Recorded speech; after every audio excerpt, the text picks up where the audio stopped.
Just explain the thinking behind this "Can't Buy My Silence" campaign you're leading.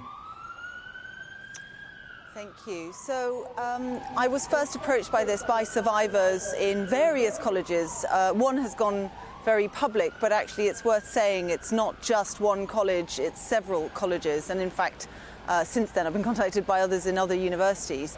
And it's young women who have been sexually abused, sexually harassed.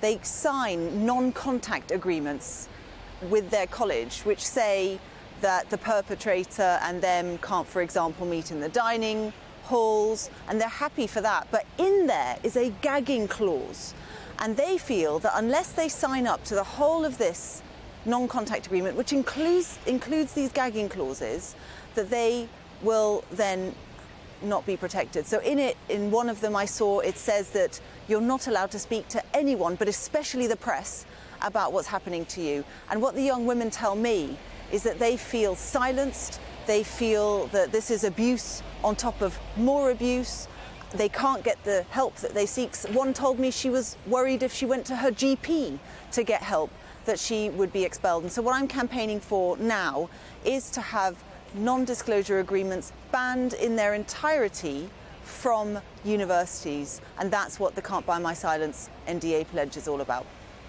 Covering up sexual abuse, it's not restricted to universities, is it, sadly? What do you say to those who say the focus Sadly of your campaign is too narrow? Well, actually, on that, I'm also working on a much wider suggestion, which we have already met with Priti Patel about. We met her last week.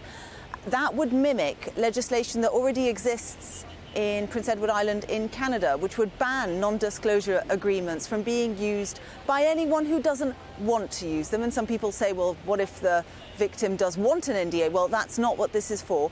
But anyone feeling coerced, pressured into signing an NDA, whether at university or indeed in their job or as part of any volunteer organisation, would not be allowed to do that. So we are working on wider legislation. It's not just the ban, it's across the whole of society as well. We did put your points to the University of Oxford, who say this. I'd be interested in your response. The university does not and will not use NDAs, but they cannot speak on behalf of colleges. In a statement, they said Oxford University cares very deeply about the health and well-being of our students and staff. We condemn all forms of sexual harassment and violence, and supporting victims is a high priority for both the university and colleges. What do you make of that, Layla? Well, I've heard it before. I mean, look, first of all, there's different parts of the university. The central university doesn't, but actually primarily it's the colleges that will deal with these young women. I have heard back from some. I think we're up to now 3 colleges who have signed it. Others have written their own versions of the statement. I don't mind how they do this. That's fine too.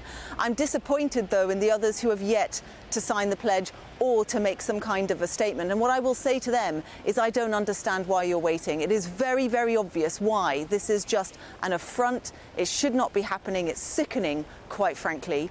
And whilst they say they aren't now and won't in the future, actually I've had some evidence that the same ones who say that have done in the past.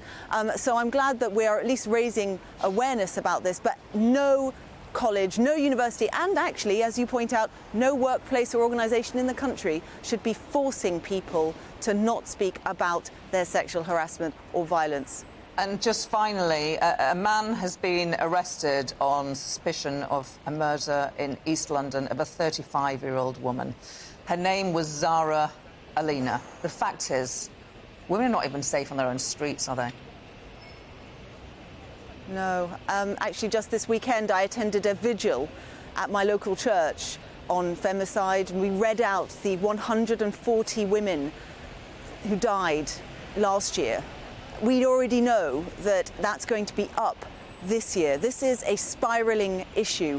And what really worries me, Gloria, is when I speak to the young women who are survivors of this sexual violence, they tell me they don't even think that it's worth going to the police because they don't think that the police will investigate thoroughly enough.